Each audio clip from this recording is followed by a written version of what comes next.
Nowadays, things are getting very interesting.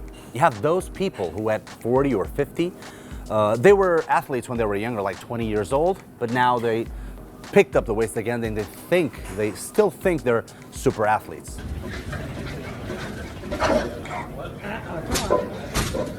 Of course, you have those who think it's too late for them.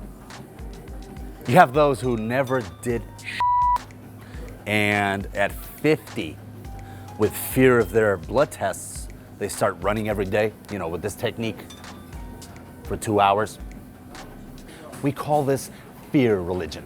And then there are those who never stopped working out and at 50 or even 60 are fitter than me. Imagine.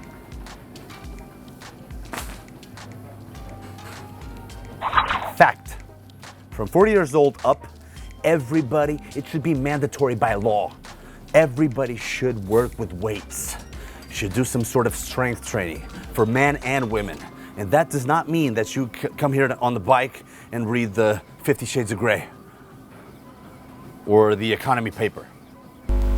Uncles, I'm gonna give you a list of exercises, functional exercises to work on your strength and mostly mobility, which are the first things that we kind of lose with our aging process. I talk about the aging process, but I see a lot of kids, 15, 16-year-olds, who only do this every day, so they're really fucked up comparing to a lot of people I know in their 50s or 60s. Anyways, feet shoulder width apart, toes slightly pointed outward, and let's flex, let's go down as low as possible, keeping your torso straight and feeling the weight on your heels and then going back up. Try not to get your knees inside, but outside, okay? Work that external rotation like this. 1 and 2. 1 and 2. If you have a hard time doing this, you can use a box. Just go slowly and then come back up. To some people, this will be already very challenging. You can use a lower box, obviously. If it's too easy for you, put some weight on it. Grab a kettlebell and put it in front of you, touching your chest. Careful with the bug, and then go all the way down and up. You see, you'll have to contract your abs as well to keep this posture. Try not to go with weight behind your head or behind your neck because the risk to benefit ratio is not that even, is not that good. Next exercise will be the sex exercise. And I heard that after 40 up, it gets better, right? I'm dying to get there.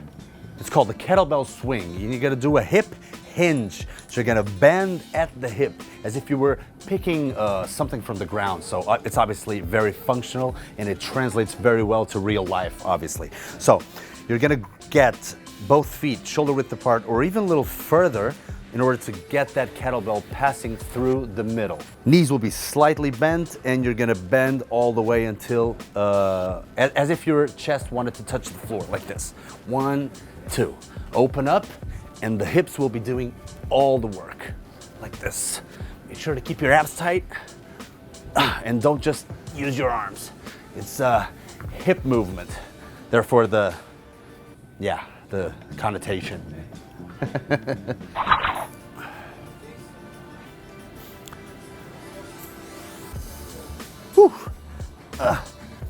Now grab a bigger dumbbell, a heavier dumbbell. What you're gonna do is a unilateral farmer carry or a suitcase carry, as if you were carrying a suitcase. The idea is to walk on a straight line and you have the dumbbell to challenge your position, because that's what life does. Life challenges your position, so you gotta keep your posture straight. You gotta flex your obliques in order to keep that straight stance. So it's very difficult. Let me do once more. Ugh.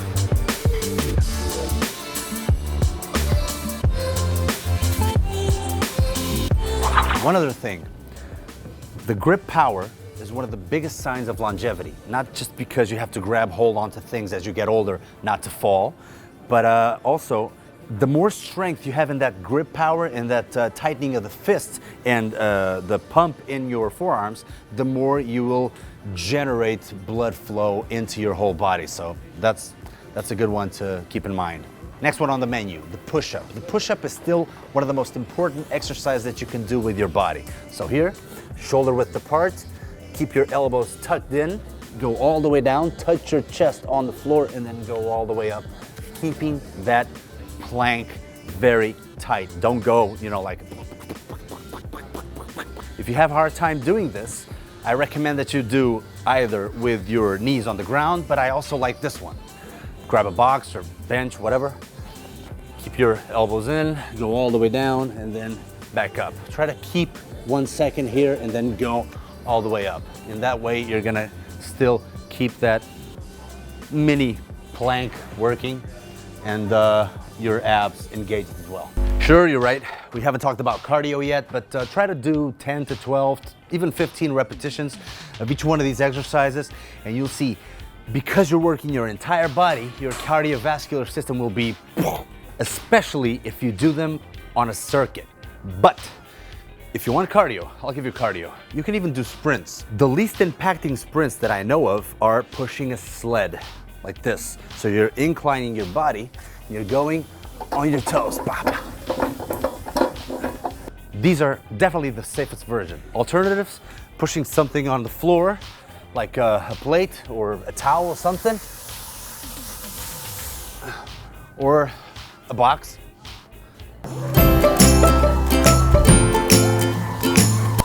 Of course I didn't forget the deadlift.